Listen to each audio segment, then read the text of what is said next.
예수 그리스도의 세대인데 1장 1절 말씀, 마태복음 1장 1절 말씀을 같이 읽겠습니다.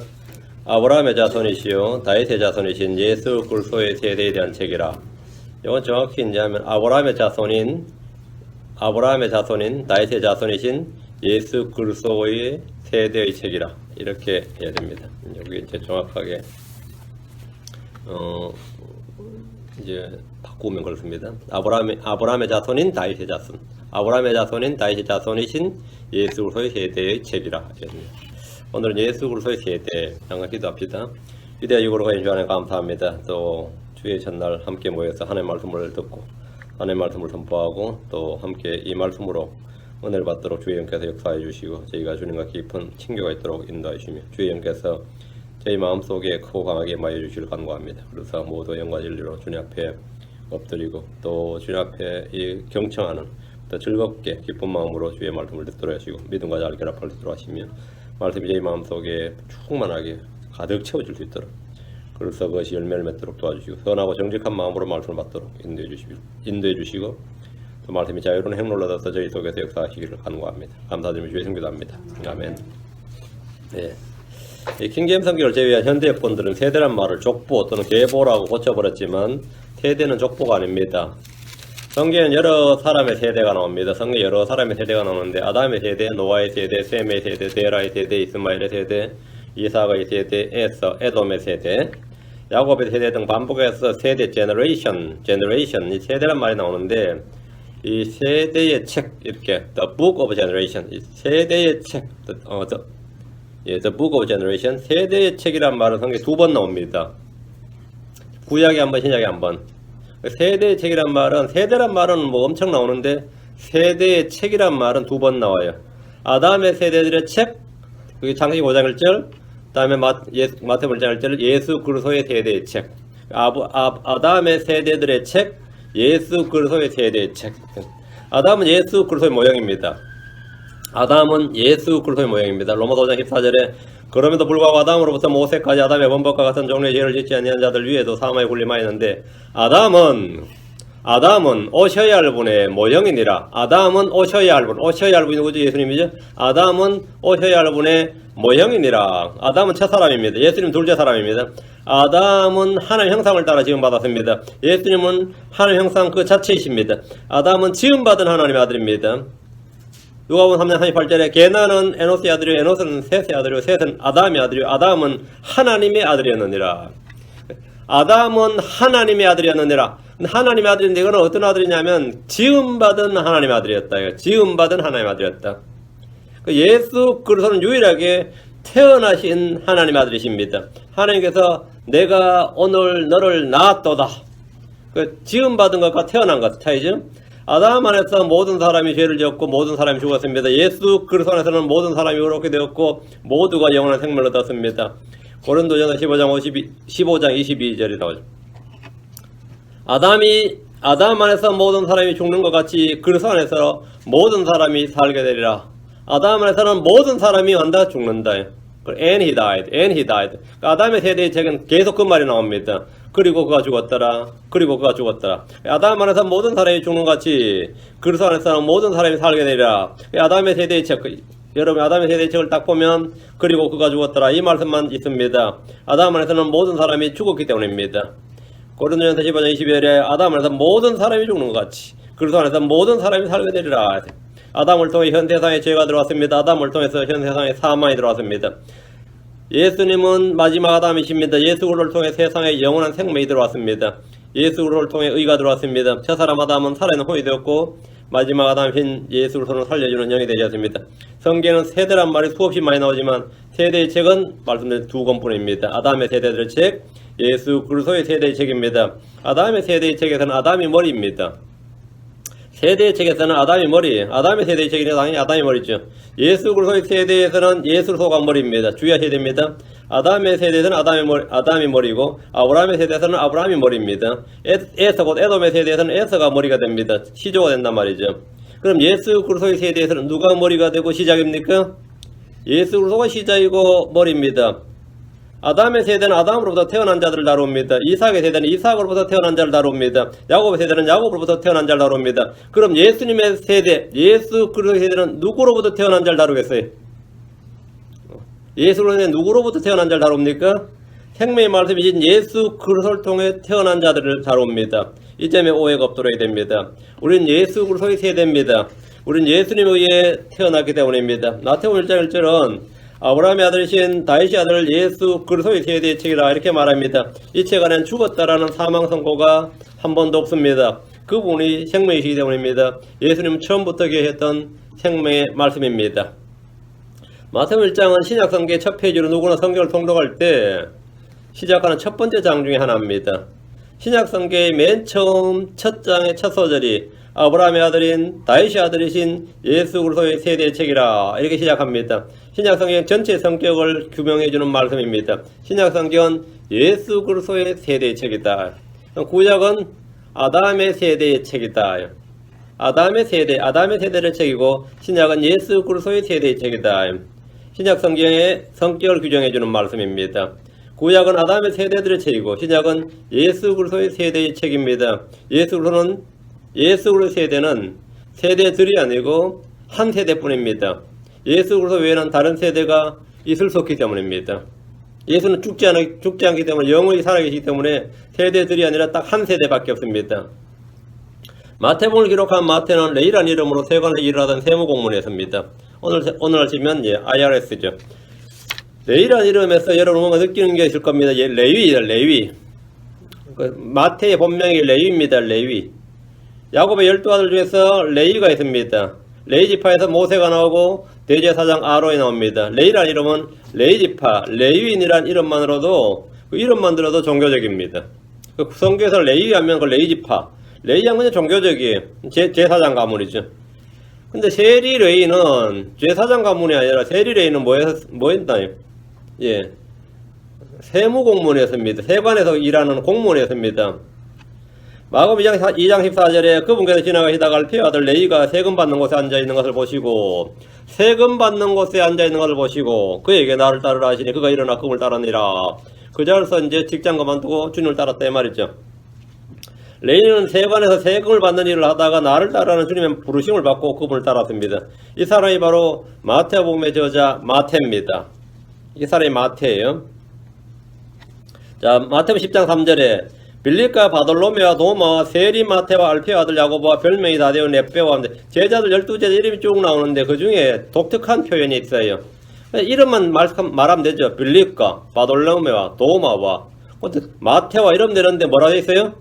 빌립과 바돌로메와 도마와 다 뭐라고? 세리 마태와 이러죠. 그냥 마태와 아니면 그냥 레위와 이러면 되는데 야고보와 렛배와 근데 거기는 세리 마태와 이렇게 마태는 자신이 직접 쓴 마태복음에 자신의 이름을 그냥 레위나 마태라고 하지 않고 세리 마태와 이렇게 썼습니다. 이렇게 말합니다. 제사장 마태라든지 뭐 서기관 마태라든지 율법사 마태가 아니고 세리 마태입니다. 세리 마태.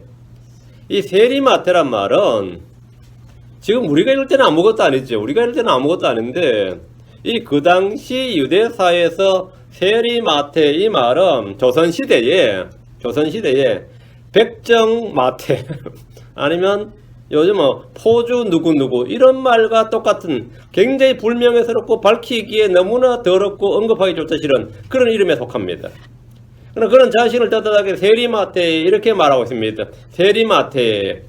구원받은 혼들은 지난날의 나의 직업이라든가 지난날의 나의 아픔이나 상처나 약점이나 허물이나 죄악된 생활로 인해서 현재 자신이나 현재 삶에 전혀 영향을 받지 않습니다. 뭐 자꾸 옛날 일을 덜추고 나가지만 사실은 완전히 치유받은 사람들은 지난날의 나의 어떠함에 대해서 전혀 영향을 받지 않습니다.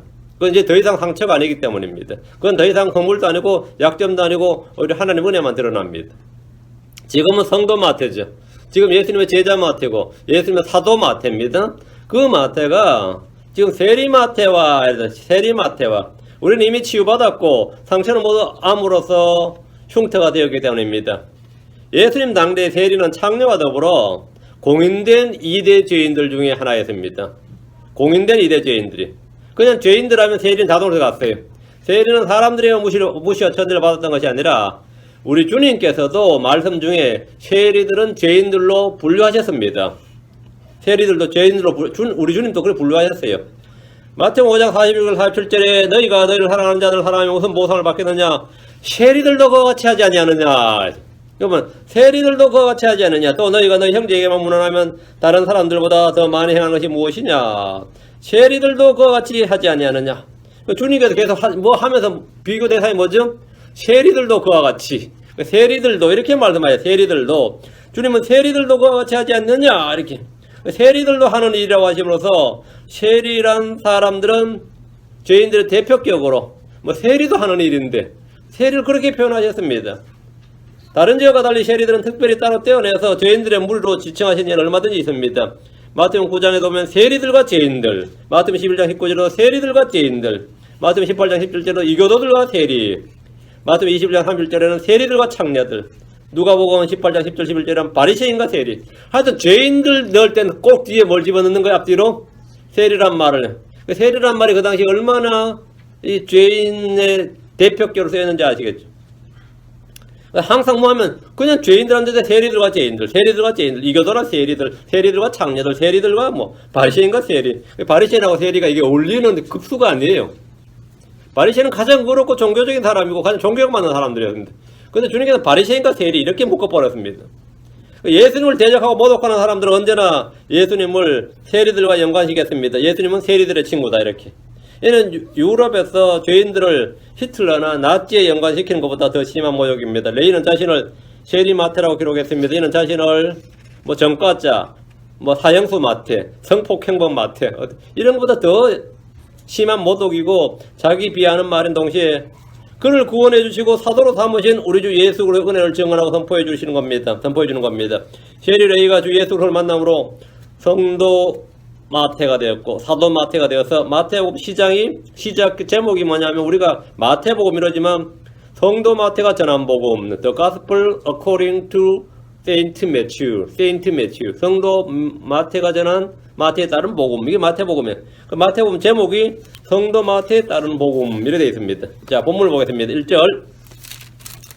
자, 아브라함의 자손이시오 다윗의 자손이신 예수 그리스도의 세대에 대한 책이라. 마태는 1절에서 예수님을 세 가지 칭호로 언급했습니다. 예수님 세 가지 칭호. 아브라함의 자손, 다윗의 자손, 그리스도, 예수 그리스도, 메시아다 이 말이죠. 유대인들은 누구나 다 자신들을 아브라함의 자손이라고 말했습니다. 지금 중동의 대부분의 민족들은 자기들이 아브라함의 자손이라고 말합니다. 아브라함의 아들은 너무나 많습니다. 그러나 아브라함의 아들, the son of Abraham, 이 말은 예수님을 지칭하는 고유명사입니다. 아브라함의 아들 이 말은 예수를 지칭하는 고유한 명사, 고유 타이틀이에요. 고유 타이틀. 다윗의 아들도 마찬가지입니다. 다윗의 자손이라 하면 그것은 솔로몬이나 나다이나 압살롬 같은 그의 아들들 후대 자손들이 아니라 메시아를 가리키는 호칭입니다. 사람들이 예수님께 나와 뭐라고 부릅니까? 오 주여 다윗의 자손이요 이랬습니다. 예수님을 부를 때 오 주여 다윗의 자손이요 이렇게 말합니다. 사람들이 예수님 행하신 이적을 보고 이분은 다윗의 자손이 아니시냐 이랬습니다.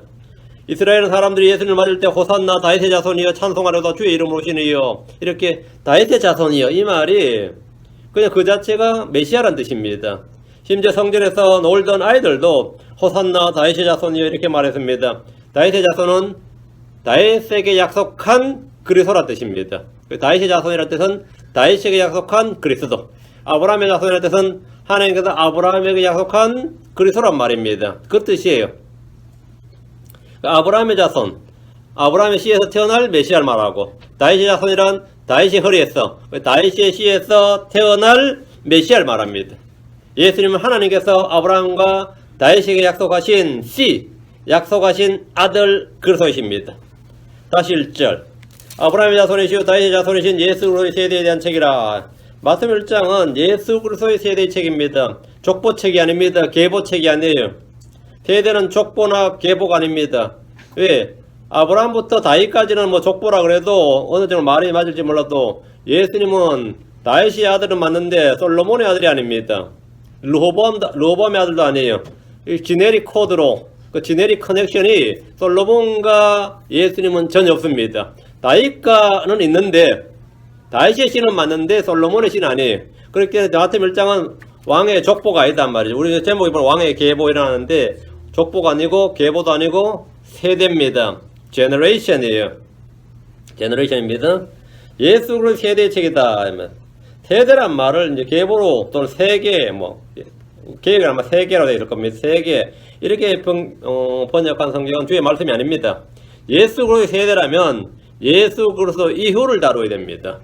예수 그리스도의 세대니까 아담의 세대하면 아담 이후를 다뤄야 되고 아브라함의 세대하면 아브라함 이후를 다뤄야 되고 에돔의 세대하면 에돔 이후를 다뤄야 돼요. 예수 그리스도의 세대는 예수로 이후를 다루는 겁니다. 마태복음 1장 2절에서 15절까지는 아브라함의 아들 다윗의 아들임을 보여주는 것. 예수님께서 아브라함의 아들이고 다윗의 아들임을 보여주는 것이지 그 이후를 다루는 게 아니에요. 아담의 세대는 아담에 의해서 출생한 사람들 말하고 노아의 세대는 노아에 의해서 출생한 사람들 말합니다. 그럼 예수 그리스도의 세대는 누굽니까? 예수 그리스도에 출생한 사람들, 예수 그리스도를 믿음으로 말미암아 하나님에게서 태어난 자들입니다. 그 예수 그리스도를 믿음으로 말미암아 하나님에서 태어난 자들, 성령에게서 태어난 자들, 하나님께서 자신의 말씀으로 낳은 자들, 하나님께서 친히 창조한 백성들, 새로운 창조물, 이들이 바로 예수 그리스도의 세대입니다. 이게 바로 예수 그리스도의 세대예요. 크리스천은 기독교를 믿는 종교인들이 아니라 하나님께 태어난 사람들이고 새로운 창조물입니다. 아담이 하나님의 형상을 따라 창조되었지, 크리스천은 하나님의 형상 그 자체, 신 예수 그리스도를 말미암아 새롭게 창조된 사람들입니다. 새롭게 태어난 사람들이. 고린도서 5장 17절에 그런즉 누구든지 그리스도 안에 있으면 그는 새로운 창조물이라. 옛것들은 지나갔으니 보라 모든 것이 새롭게 되었도다. 갈라디아 6장 15절. 갈라디아 6장 15절에 그리스도 예수님 안에서는 할례나 무할례가 아무 효력이 없고 새로운 창조물만 있느니라. 에베소 2장 10절에도 우리는 그분의 작품이요 그리스도 예수님 안에서 선한 행위를 하도록 창조된 자들이니라. 크리스천은 새로운 창조물입니다. 이것이 예수 그리스도를 말미암아 새롭게 창조된 자들, 창조된 백성, 하나님께서 자신의 말씀으로 낳은 자들, 성령께서 태어난 자들, 예수 그리스도를 믿음으로 말미암아 하나님의 아들들이 된 자, 이들이 뭐라고요? 예수 그리스도의 세대입니다. 이들이 예수 그리스도의 세대예요. 예. 아담에서 태어난 자들은 아담의 세대의 책에 기록되고 하나님에게서 태어난 자들은 예수 그리스도의 세대의 책에 기록이 됩니다. 이 책이 어린 양의 생명의 책입니다. 예수 그리스도의 세대에 대해서는 이미 구약 성경에 미리 선포되고 기록되었습니다. 자, 봅니다. 이건 찾아서 봅니다. 시편 22편 32절 31절. 시편 22편 3절 31절. 몇 구절 시편에서 몇 구절 봅니다. 시편 22편 30절 31절. 다 찾으셔서 시편 22편 32절 31절. 한 씨가 그분을 섬기려니 주께서 그것을 한 세대로 여기시리라. 잘 했어요? 한 씨가 그분을 섬길 것이니 주께서 그것을 한 세대, a generation. 한 씨가 그를 섬길 것이니 그것이 말이에요. It shall be accounted to the Lord for generation. 한 세대로 여기는 받을 예수로의 세대입니다. 그들이 와서 앞으로 태어날 한 백성, 언더라인. 그들이 와서 앞으로 태어날 한 백성에게 그분의 의를 밝히 드러내되 그분께서 이것을 행하셔서 뭘 드러내리로다. 앞으로 태어날 백성이지. 앞으로 태어날 백성. 자, 우리가 뭐죠? 앞으로 태어날 크리스천 신약 세대만 한 세대. 이 한 세대, 이들이 뭐라고? 예수 그리스도란 말이에요. 예수 그리스도 세대란 말이에요. 여기서 한 세대란 말이 바로 예수 그리스도 세대를 말합니다. 그리스도 안에서는 죽음이 없기 때문에 영원히 한 세대입니다. 그리스도 안에서는 아들, 손자, 증손자 이렇게 세대를 이어가는 것이 아니라 모두 한 형제들입니다.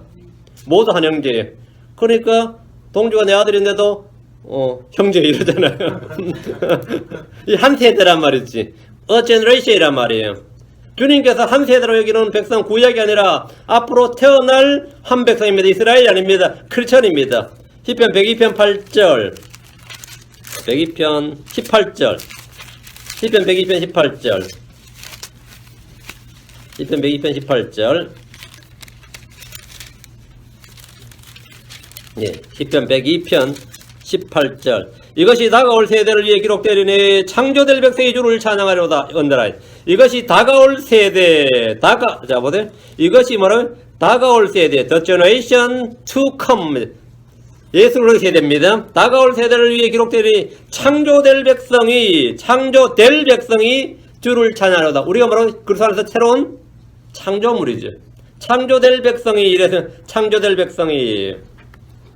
자, 여러분 정확히 딱 기억해 두시고요. 다가올 세대, 창조될 백성. 자, 앞으로 한 구절 더. 시편 78편 6절. 시편 78편 6절. 시편 78편 6절. 이것은 다가올 세대고 태어날 자손들이 그것들을 알게 하려 하심이라. 그들이 일어나서 자기 자손들에게 그것들을 밝게 알리리라. 여러분, 다가올 세대고 태어날 자손들. 여기 온더라. 다가올 세대 곧 태어날 자손들. 성경은 다가올 세대 창조될 백성에 대해서 말합니다. 태어날 백성들. 이들이 누굽니까? 크리스천들입니다. 유대인들은 아브라함 혈통으로 태어나고 육신의 뜻으로 사람의 뜻으로 났습니다. 그러나 크리스천은 오직 하나님에서 태어난 자들입니다. 사람은 반드시 누구나 다 반드시 다시 태어나야 됩니다. 그가 유대인이든 이방인이든 관계없이 반드시 다시 태어나야 됩니다. 태어날 백성, 창조될 백성, 다가올 백성, 이들이 뭐라고요? 새로운 세대, The generation to come. 이들이 뭐냐면 주 예수 그리스도의 세대다 이 말입니다.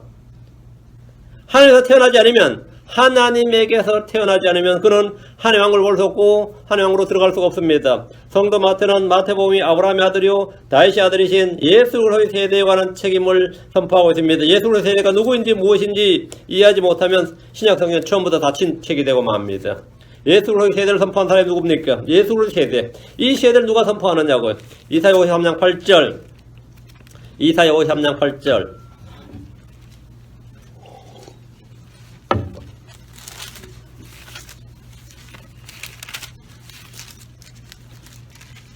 이사야 53장 8절.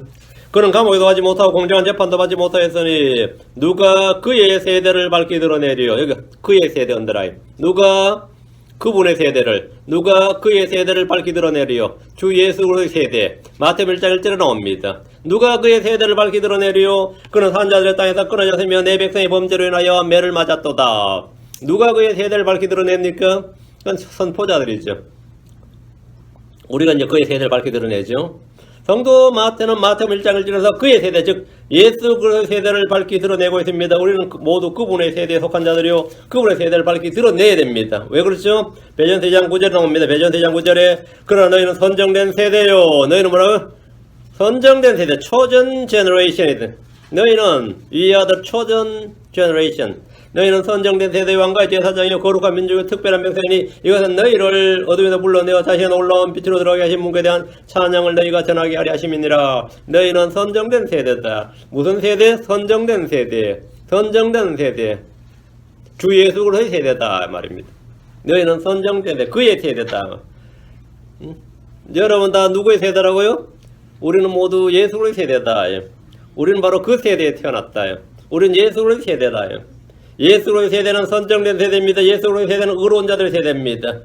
시편 14편 5절에 거기서 그들의 큰 두려움이 가운데 있으니, 큰 두려움 가운데 있었으니 이는 하나님께서 의로운 자들의 세대 안에 계시기 때문이로다.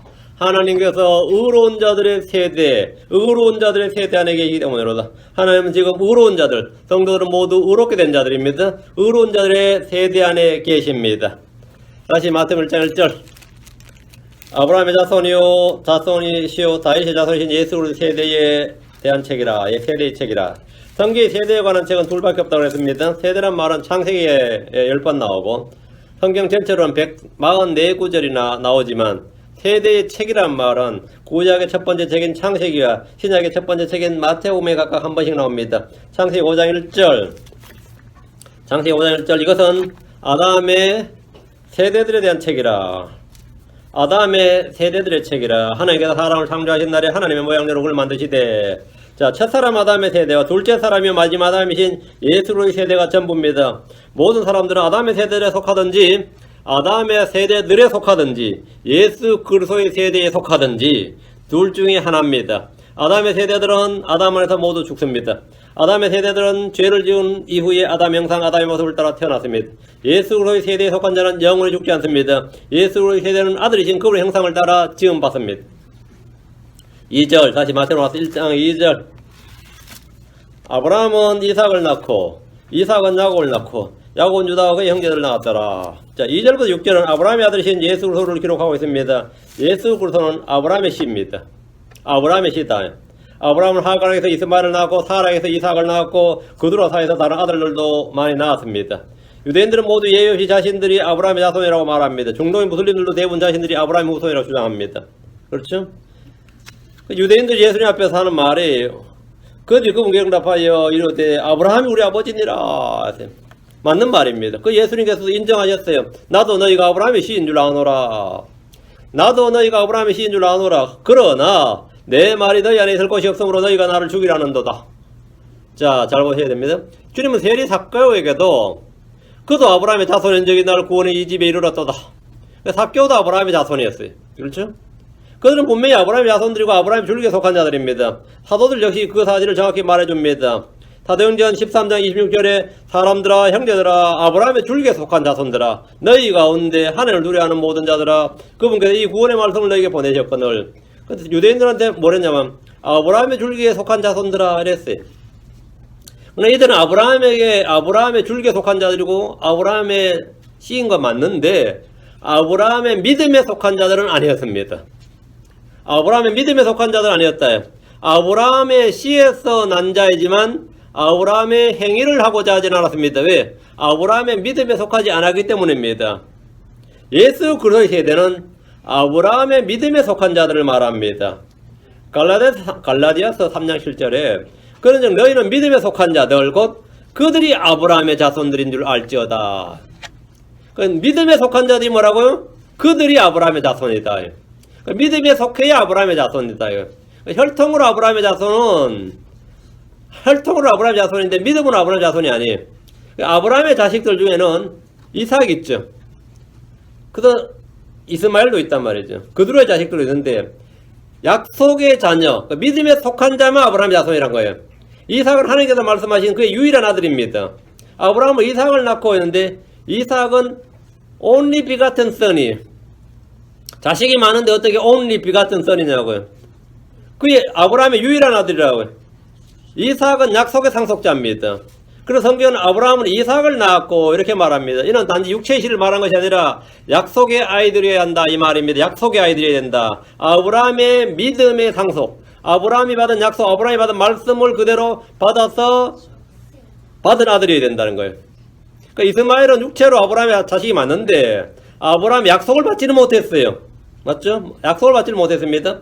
아브라함의 씨를 육체적으로 아브라함의 허리에서 나고 그의 약속을 받아야 돼. 그 아들이 누구냐? 그게 only begotten son이에요. 이삭은 약속의 상속자입니다. 그래서 성경은 아브라함이 이삭을 낳았고 있는데 로마서 9장 7절 8절에 또한 그들이 아브라함의 씨라고 해서 다 아이들은 아니기 때문이라 오직 이삭 안에서 내 씨가 부름을 받으려 하셨으니 곧 육체의 아이들인 자들 즉 이들이 하나님의 아이들이 아니요 오직 약속의 아이들이 그 씨로 여겨지느니라. 육체의 아이들 말고 약속의 아이들. 육체의 아이들이 있고 약속의 아이들이 있다. 육체 아이들은 많았어요. 약속의 아이들은 한 명밖에 없었다. 아브라함의 육체 아이들은 제법 있었는데 약속의 아들은 하나밖에 없었으며 이삭입니다. 이삭은 아브라함에게 only begotten son이 하나님의 아들들도 마찬가지입니다. 천사도 하나님의 아들들이라 불리고 아담도 하나님의 아들이라 불리죠. 그죠? 그리고 예수님도 하나님의 아들이죠. 그런데 예수 그리스도만 뭐라고요? only begotten son입니다. only begotten son이에요. 왜? 예수 그리스도만 뭘 받았어요?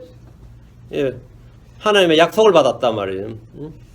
예수 그리스도만 약속의 상속자란 말이에요. only begotten son이에요.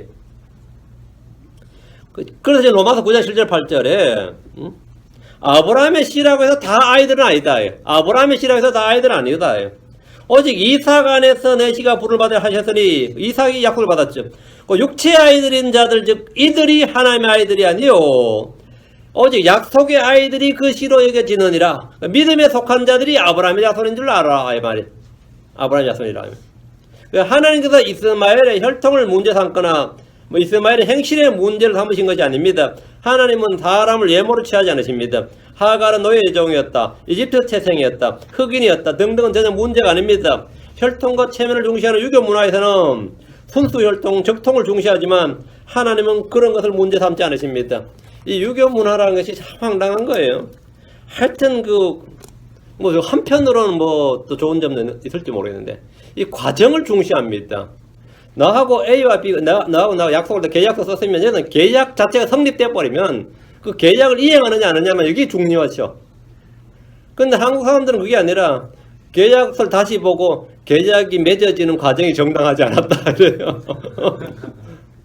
이건 굉장히 심각한 문제. 그러면 약속 다 깨지는 겁니다. 그러니까 내가 이렇게 뭐 언약을 맺으면 일본은 사무라이 문화죠. 사무라이 문화는 약속을 내가 불리하게 맺었더라도 그걸 지켜야 돼요. 그렇지 않으면 그건 남자가 아니에요. 불리하게 쏘가서 맺어도 일단 약속 지키면 자책을 하더라도 일단 맺어진 약속은 지켜야 됩니다. 서양도 계약 문화입니다. 계약 문화가 컨트롤해서 계약해버리면 뭐 중간은 어떻게 하든 간에 일단 지켜야 돼요. 나중에 어떻게든 간에. 근데 한국은 이 유교 문화인데 이 선비 정신인데 다시 한번 찬찬히 뜯어보니까 하자가 있더라 이래요. 계약 과정에서 중단 결함이 발견됐다 그러면 그럼 파기가 되는 거예요. 이 한국 문화 자체가 파기가 되는 거죠. 그러다 보니까 이 사람이 굉장히 훌륭한 사람이야. 근데 사다 보니까 첩의 자식이라며 이 말에 뭐가 되는 거죠? 다 끝장이 나는 거예요. 그 첩의 자식에서 뭔 상관이야. 근데 따져보니까 이게 첩의 자식이라네. 그래 이 한국에도 그 유명한 왕이 하나 있습니다. 영조대왕 같은 사람은 그렇게 훌륭한 왕으로 칭송받지만 엄마가 무술이었어요. 후궁도 아니고 빈도 아니고 비도 아니고 무술이었다고. 그 상궁도 아니었다 이 말이에요. 가장 궁 중에서 낮은 무술이었다. 그래서 자기 아들 사도세자를 낳았을 때요. 자기 친아들인데 바로 어떻게 했냐면 자기 형님의 아들로 입양을 시켜버립니다. 효장 대군에. 참 황당한 이야기죠. 왜 하도 유교 문화라는 게 얼마나 끔찍한지 알겠죠. 그래가지고 이스마일이 아주 훌륭하다 생각해 봅시다. 에이 그 하갈 아들인데 뭐 종의 아들인데. 근데 이거 다들 유대 문화에서는 중요하지 않습니다. 유대 문화에서는 로마 문화에서는 전혀 중요하지 않아요. 로마에서는 노예로 잡아온 여자의 아들도 얼마든지 양자로 삼아서 그냥 상속자로 만들어버려요. 전혀 그런 거는 한국과 전혀 다르고 유교 문화는 전혀 다른 거죠. 그러니까 그 하나님께서 이스마엘이 아닌 이삭을 택하신 것은 그 혈통의 문제나 뭐 첩의 자식이냐 본부인의 자식이냐 그게 중요한 게 아니고 약속으로 말미암는 신이 아니냐 이거예요. 약속으로 말미암는 신이 아니냐. 약속의 말씀에 따른 겁니다. 우리는 뭐 이삭같이 뭐라고요? 약속의 자녀들이니라. 우리는 뭐 약속의 자녀들이냐. 여러분의 태생을 문제 삼을 필요가 전혀 없는 거죠. 그 사람 유대인 아니야. 뭐 유대인 아니든 그건 중요한 게 아니라고요. 그거 중요한 게 아니다. 이삭은 불임이었던 리브가와 사이에서 자식이 없었어요. 이삭은 40세에 결혼해서 60세에 에서와 야곱을 쌍둥이로 얻었습니다. 이삭은 야곱을 낳았습니다. 에서는 장자권 없이 여긴 속된 자였습니다. 에서는 뒤에 눈물로 간구하며 다시 복을 얻고자 했지 못했습니다. 그럼 하나님께서 이스마엘은 에서의 속됨, 악행을 보고 그때 불벌 보고 그를 택하지 않으신 거냐? 그렇지 않다 말입니다. 주님의 택함은 사람의 외모에 따르지 않습니다.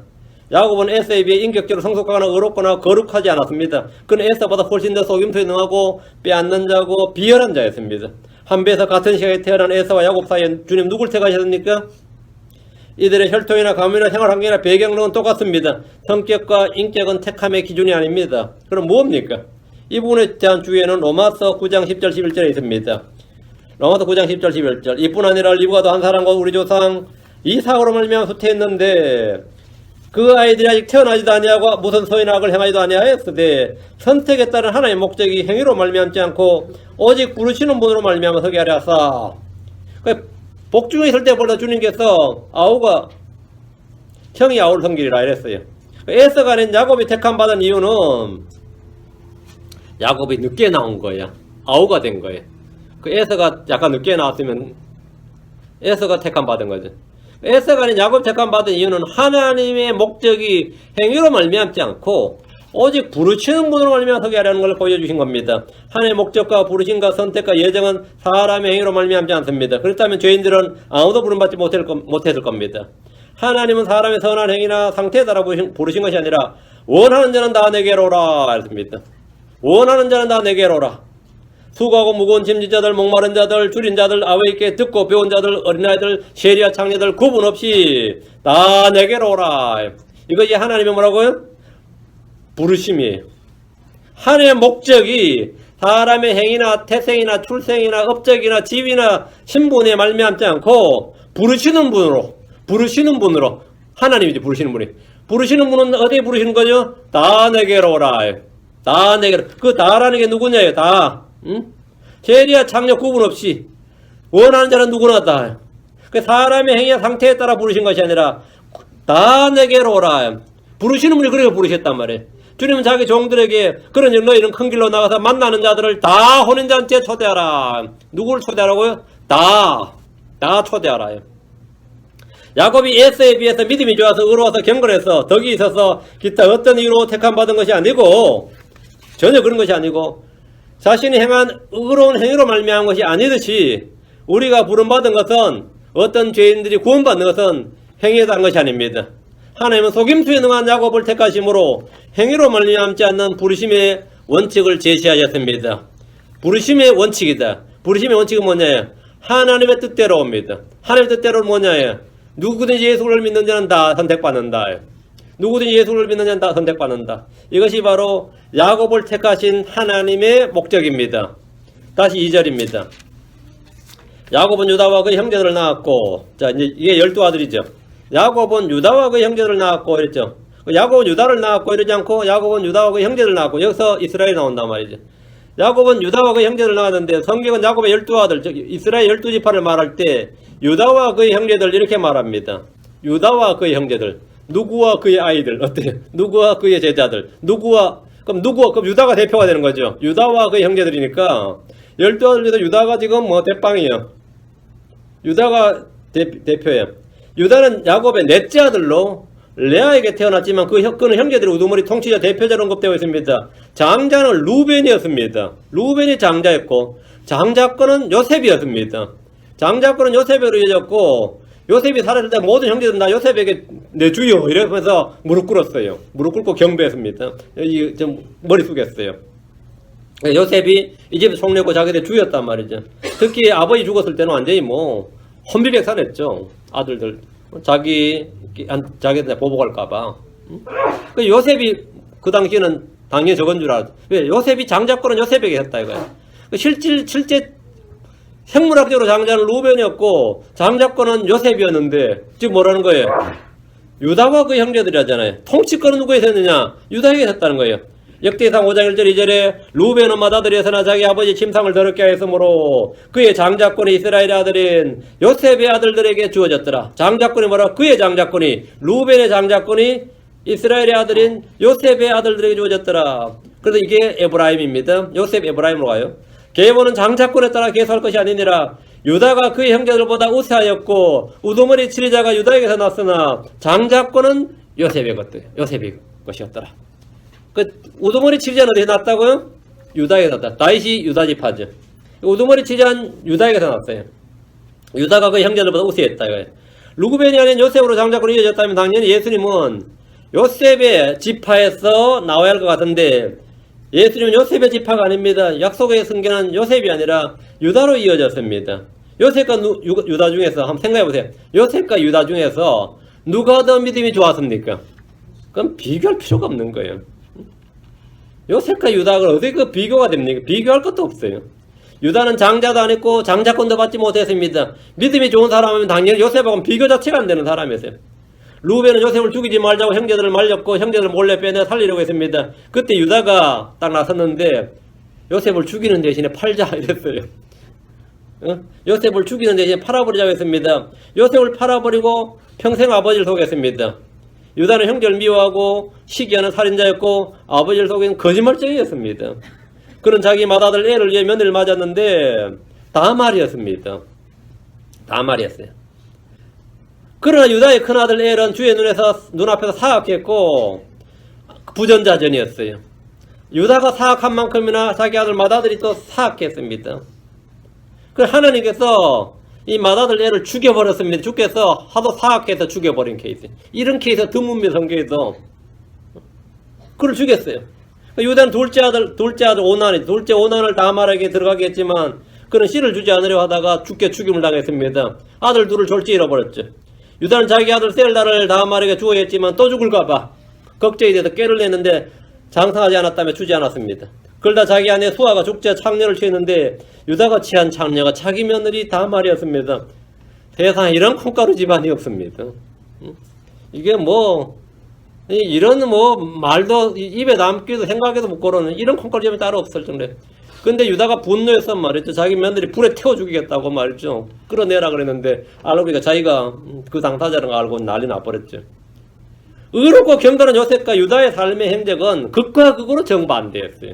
그냥 뭐 비슷한 정도가 아니라 요셉 하면 그냥 의로움 그 자체고 막 유혹을 물리치는 그런 요셉이고 아버지가 사랑받는 요셉이고 유다 하면 그냥 정반대란 말이죠.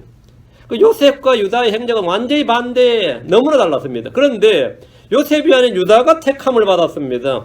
이상하지 않습니까? 이게 뭔가 좀 이상하잖아요. 요셉은 경건한 의인이었고 아버지 야곱의 사랑을 받는 유일한 아들이었고 그는 여러 차례 믿음으로 시험을 이겨냈고 죄의 유혹을 피했습니다. 우리도 요셉처럼 살 수 있다면 기쁠 만큼 요셉은 본이에요. 요셉은 형제들과 이스라엘의 구원자였고 모든 형제들이 그 앞에서 절을 했습니다. 심지어 아버지 야곱도 침사에서 그를 경배했습니다. 히브리 11장에 보면 믿음으로 산 사람들 소개할 때 아브라함, 이삭, 야곱이 나온 다음에 인물은 유다가 아니라 요셉입니다. 믿음으로 요셉은 이런 말이 있어도 믿음으로 유다는 이 말 없어요.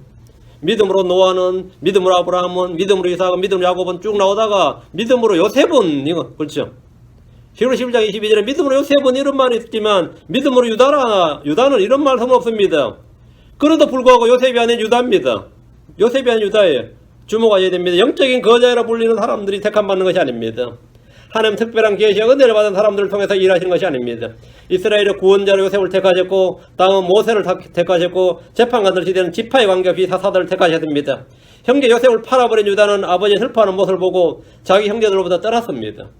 유다는 이방여인 가나안족 속의 딸 수아와 결혼했습니다. 이것은 믿음의 조상들이 매우 싫어했던 행동이며 죄입니다.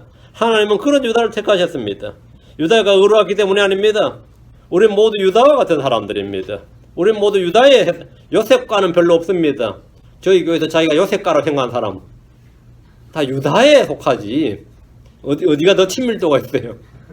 유다와 요셉 중에서 물론 소원이 요셉이가 되고 싶겠지만은 현실은 다 유다과라고요. 다 인격도 행위도 삶도 내세울 것이 없는 다 유다과 같은 same kind란 말이죠. 우리는 형제를 미워하는 자였고 시기하는 자였고 죽이는 자였습니다. 다시 마태복음 1장 3절 유다는 다말에게서 베레스와 세라를 낳고 왜 베레스와 세라를 낳냐면 쌍둥이였습니다. 베레스와 세라가 쌍둥이였어요. 유다는 다말에게서 베레스와 세라를 낳고 베레스는 헤스론을 낳고 헤스론은 아람을 낳고 그러니까 유다에게는 세 아들이 있었는데 엘과 오난과 셀라였습니다. 자, 잘 보세요. 하나님께서 셀라가 지금 안 죽었단 말이죠. 유다의 친아들 셀라는 하나 살아있었어요. 막내가. 그럼 유다는 셀라를 낳고 이래야죠. 근데 첫째 아들 엘의 아내 지금 맏며느리가 다말이에요. 근데 유다는 맏며느리인 다말에게서 지금 처음으로 여자 이름이 나오는데 유다의 며느리죠. 다말에게서 지금 베레스와 세라 이게 확 나온 거죠. 베레스와 세라를 낳았단 말이에요. 다말에게서. 그 시아버지가 며느리에게서 쌍둥이를 낳았단 말이에요. 뭐 이 쌍놈의 집안이 잡놈이니 뭐 말이 많아도 이런 집안이 사실 없어요. 이런 뭐 개차반의 집안이 이런 뭐 이거 뭐 완전히 뭐 이런 쌍놈 잡놈의 집안이 없단 말이에요. 뭐 우리도 뭐 과거 몇 대만 올라가면 이게 다 나오겠지만 우리 집안이라 별거 아니겠지만 뭐 잡놈의 집안 해봐야 뭐 따져보면 뭐 어느 집안이나 뭐 몇 대만 올라가면 다 튀어나와요. 유다 집안은 지금 들통나서 문제지. 이런 잡놈의 집안이 없어요. 솔직히 뭐 이런 쌍놈 콩가루 뭐 해봐야 뭐 무슨 욕을 해들어도 할 말이 없는 집안이. 근데 딱 성경에 유다는 다말에게서 베레스와 세라를 낳고 이랬단 말이죠. 롯의 딸들이 아버지에게 술을 먹여서 씨를 보존했다면 다말은 자기가 창녀로 변신해서 죽은 남편을 대신해서 그 아버지의 씨를 보존했습니다. 그런데 당시 유다에게서는 두 아들이 죽었지만 아직 하나들이 합법적인 하나들, 자기 본부인과 정상적인 하나들 셀라가 있었습니다. 그럼 주님께서는 당연히 흠없는 셀라를 딱 해야 정상이지. 근데 전혀 그렇게 하지 않고 성경은 유다가 낳은 아들 셀라가 아니라 다말에서 낳은 베레스와 세라를 지금 언급하고 있습니다. 마태복음 1장에는 정상적인 결혼이 아닌 방법으로 후퇴해서 아이들이 나왔는데 유다가 다말에서 낳은 아들, 살몬이 창녀 라합을 취해 낳은 아들 보아스죠. 보아스가 모압 여인 룻을 취해서 낳은, 모압 여인은 친족의 과부였어요. 친족의 과부인 룻을 통해 취해 낳은 아들, 다윗이 부하 장수 우리아의 아내던 바세바에 낳은 아들 솔로몬이죠. 그런 얘가 지금 나는 누구에서 나왔다 이러면 이거 전부 다 비정상적인 거예요. 뭔가가. 마태복음의 아들, 마태복음 1장에서 여자들의 이름이 나오는 것은 특이한 케이스에 해당하는 인물들입니다. 이건 특이한 케이스예요. 시아버지가 며느리 사이에서 난 아들, 이방 창녀와 사이에서 난 아들, 친족의 이방 여인의 과부 사이에서 난 아들, 부하장수 아내에게서 난 아들을 누가 봐도 정상이라고 그래요. 뭔가 누가 봐도 좀 이상하고도 비정상적인 거죠. 문제는 여자들이 아닙니다. 여자들이 아니라 다 남자들이에요. 창녀로 변장한 다말이 문제가 아니라 창녀를 서슴없이 취하는 유다가 더 문제였습니다. 주님은 경건한 요셉이 아니라 불경건한 유다를 택하셨고, 그런 유다의 행동으로 태어난 거룩한 믿음으로 행한 행위가 아니고 그 자신이 그냥 창녀를 취한 거잖아요. 이 불경건한 유다의 행동으로 태어난 아들 베레스를 택하셨습니다. 베레스를 택하셨어요? 그 주님의 이 선택에 주고 약속의 상속에 보면 전혀 가드릴 라인이 아니다. 경건한 라인이 아니다 이 말이에요. 베레스는 헤스론을 낳았고 헤스론 아람을 낳았습니다. 아람을 낳았는데 여자 이름이 나오지 않고 그냥 나코란 부분은 정상적인 결혼, 정상적인 부부 사이에 태어난 자식을 말합니다. 야곱의 12아들은 모두 이방인들을 아내로 얻었습니다. 이방 여인을 아내로 얻었습니다. 모세도 이방인을 아내로 얻었어요. 다윗도 이방인을 아내로 얻었습니다. 솔로몬도 이방인을 아내로 얻었습니다. 솔로몬이 르호보암의 엄마는 암몬 여인이었습니다. 유대민족을 논할 때 혈통을 논한 것은 그건 아무런 의미가 없습니다. 그건 아무런 의미가 없어요. 자, 4절. 자, 마태복음 1장 4절. 아람은 아미나답을 낳고 아미나답은 나손을 낳고 나손은 살몬을 낳고, 자, 이들은 모두 이집트에서 태어나고 죽었습니다. 출애굽 때 유다 지파의 대장은 암미나답의 아들 나손이었다 이렇게 말합니다. 암미나답, 그 출애굽 때 나손이 나오니까 그 사이 사람들은 뭐죠? 이집트로 내려가서 이집트에서 태어나고 죽은 사람들이죠. 유다와 베레스는 야곱과 더불어 이집트로 내려갔습니다. 베레스가 이제 이집트로 내려갔어요. 자, 이민을 간 거죠. 이집트로 이민을 갔어요. 거기서 헤스론, 아람, 아미나답이 태어났고, 야곱, 유다, 베레스, 헤스론, 아람, 아미나답이 거기서 다 죽습니다. 거기서 다 죽었고, 이제, 나손은 모세와 더불어 출애굽을 했는데, 광야에서 유다 지파의 대장이었습니다. 민수기 2장 3절에 보면 해 뜨는 쪽으로 동쪽편에는 유다 진영의 공개에 속한 자들이 그들의 군대대로 진을 칠지니라. 유다 자손의 대장은 암미나답의 아들 나손이요. 암미나답의 아들 나손, 이게 유다 지파의 대장이었다. 이런 출애굽 때 대장은 나손이었어요. 유다 지파에서. 그러나 나손은 40년 광야 생활 중에 죽었습니다. 불평과 불신의 1세대들은 여호수아와 갈렙을 제외하고 모두 광야에서 죽었는데 나손 역시 이 불신의 세대에 포함이 됐어요. 광야에서 죽었어요. 그리고 주님이 택하신 약속은 여호수아나 갈렙을 옮겨지지 않고 그냥 그대로 이어져요. 광야에서 이 불신으로 죽어버린 놈들은 다 소용없다 그러지 않고 그냥 그대로 이어진다고. 그대로 이어져서 살몬은 여리고에서 파견된 정탐꾼 중에 하나로 보입니다. 라합의 집으로 숨어든 두 사람 정탐꾼 중에 한 명이 아마 살몬으로 보이는데 5절 살몬은 라합에게서 보아스를 낳았고 보아스는 룻에게서 오벳을 낳았고 오벳은 이세를 낳고. 자, 살몬은 여호수아와 더불어 가나안 정복전쟁 때 입성했습니다. 라합은 여리고의 창녀였습니다. 라합은 정탐꾼을 숨겨주었을 뿐 아니라 창을 통해 그들을 줄로 달아내려서 탈출을 도와줬습니다. 라합은 창녀였지만 이집트를 심판하시고 홍해를 마르게 하셨고 40년 동안 광야 생활 인도하신 주 하나님을 알고 두려워하는 여자였습니다. 주께서 여리고를 멸하시고 가나안 땅을 모두 넘겨주신 사실도 잘 알고 있었습니다. 믿음으로 라합은 구원받았고 자기 집안을 구원했습니다. 여호수아는 라합을 이스라엘 진영 밖에 두었습니다. 그런데 이스라엘 진영 밖에 거하던 사람, 이스라엘 안에 거하게 됩니다. 결혼을 통해서. 무슨 일이냐 이거? 무슨 일입니까?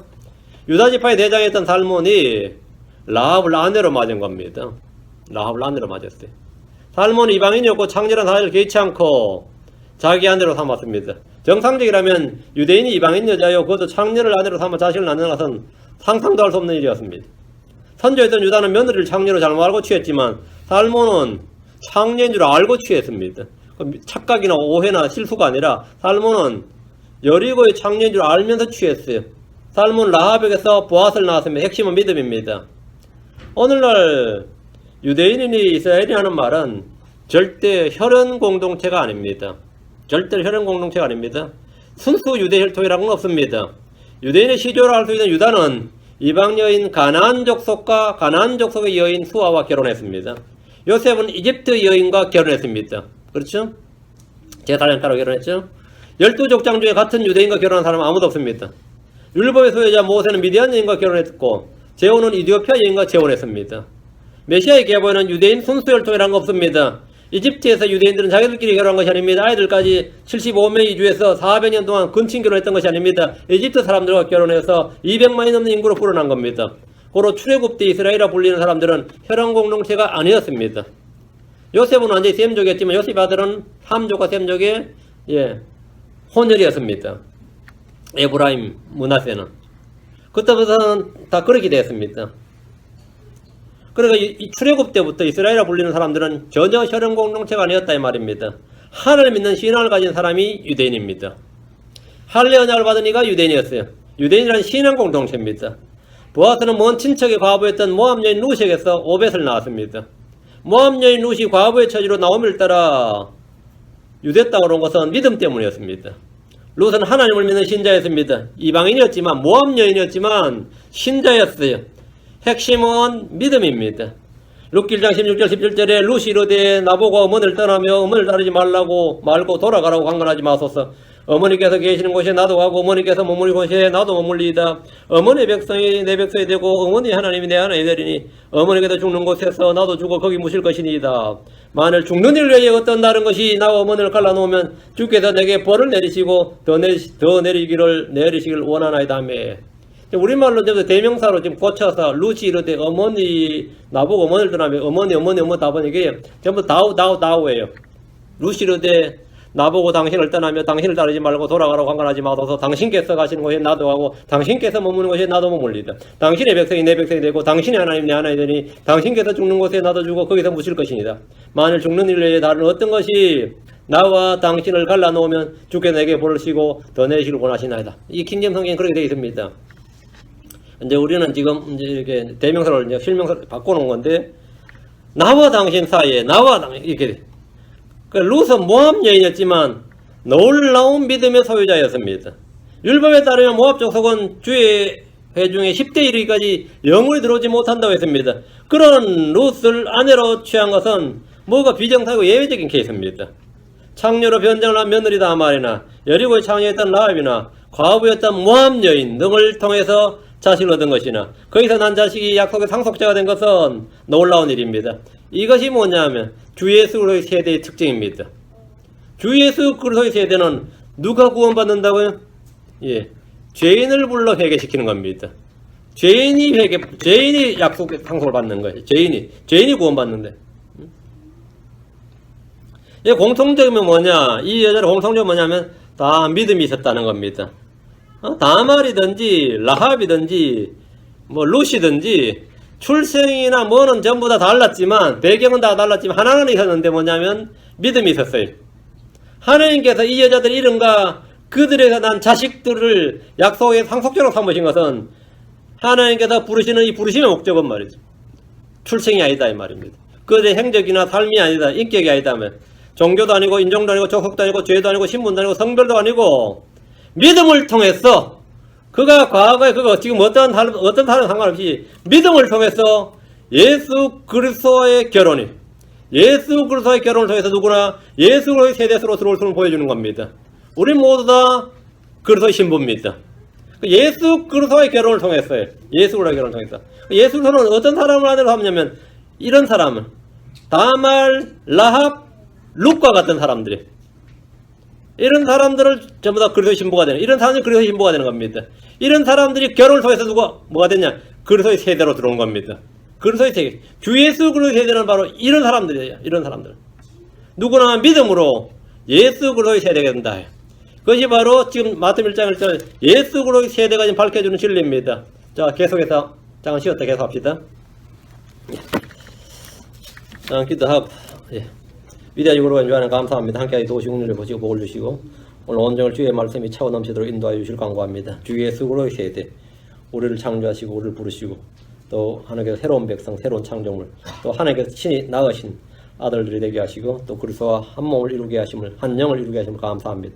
아버지 하나님께서 은혜 베풀어 주시고 계속해서 진리의 말씀이 크고 선명하게 또 영감 있게 경이롭게 다 성도들 마음속에 전달되게 해주십시오. 감사드리며 주의 성기도 합니다. 아멘. 지금 11시 3분인데 11시 15분에 하겠습니다. 11시 15분에 하겠습니다. 11시 15분에